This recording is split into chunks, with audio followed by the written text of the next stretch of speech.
আজকে সকালের ভিডিওটা আমি শুরু করছি ঠাকুরের সুন্দর দর্শনের সাথে। এইখানে মা কত সুন্দর করে সিংহাসনটা মুছে নিচ্ছে। আর সকাল সকাল উঠেই মা এনেছিল অনেক ধরনের ফুল, সজনে পাতা। এটা সজনে পাতা মা বেছে নিচ্ছে। আর এখানে তোমরা দেখতে পাচ্ছ অনেক ধরনেরই ফুল রয়েছে, বিশেষ করে ধতুরা ফুল, নীলকণ্ঠ ফুল আর এই রকম অনেক ধরনের ফুল রয়েছে ওখানে আকন্দ ফুলও আছে। আর এই দেখো কি সুন্দর করে সব মোছামুছি করে নিচ্ছে পূজা করার আগে। এটা কাঠের সিংহাসন বলে এই জায়গাটা কিন্তু কালো হয়ে গেছে মুছতে মুছতে, তাই এটাকে আমরা প্রত্যেকবার রং করে নিই।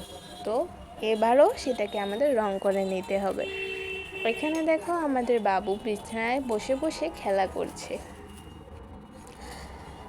আজকে বাইরে প্রায় রোদ নেই আর দিনটা মেঘলা মেঘলা করে আছে। মনে হচ্ছে যে আবারও বৃষ্টি হবে। রাতে কিন্তু খুব বৃষ্টি হয়েছিল। আর এই দেখো সিংহাসনে সব ফুলগুলো দিয়ে কি সুন্দর করে মা সাজিয়ে নিচ্ছে।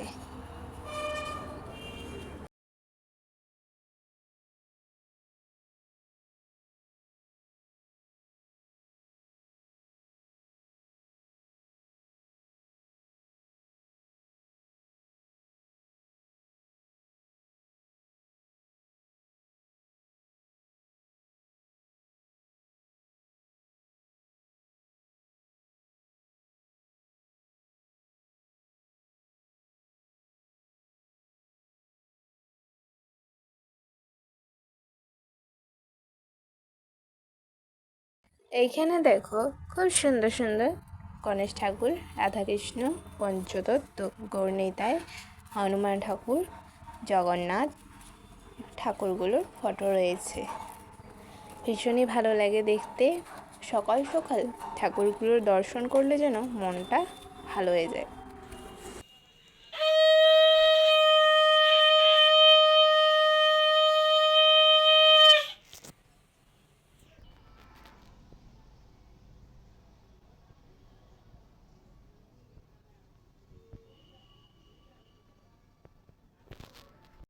দেখলে বাড়িতে পুজো হয়ে যাবার পর মা চলে এসেছে মন্দিরে। আর এইখানেও সুন্দর করে সব রেডি করে নিয়েছে আর তারপরই পুজো দেওয়া শুরু করে দিয়েছে। ভীষণই ভালো লাগে যখন আমরা মায়ের মন্দিরে আসি। আমাদের সত্যি অনুভব হয় মা আমাদের সাথে সব সময় রয়েছে। ওনার উপস্থিতি আমরা প্রত্যেকক্ষণে বুঝতে পারি। আশা করছি মায়ের দর্শন করে তোমাদেরও ভীষণ ভালো লাগবে। জানো, ফুল থাকলে কিন্তু পূজা করতে ভীষণ ভালো লাগে। ফুল দিয়ে পূজা করলে যেন মনটা একদম শান্ত হয়ে যায়। কারণ আমাদের ঠাকুর কিন্তু বেশি কিছু চায় না, তবে ঠাকুরকে ফুল দিয়ে পূজা করলে খুব খুশি হয়ে যায়।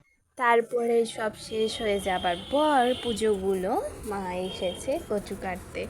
আর সত্যি বলতে এই কচুর বড়া দিয়ে যে ঝোল হয় সেটা খেতে কিন্তু দারুণ। আর আজকে হবে সেটাই। আমি কিন্তু ভীষণভাবে ভালোবাসি এই কচুর ঝোলটা।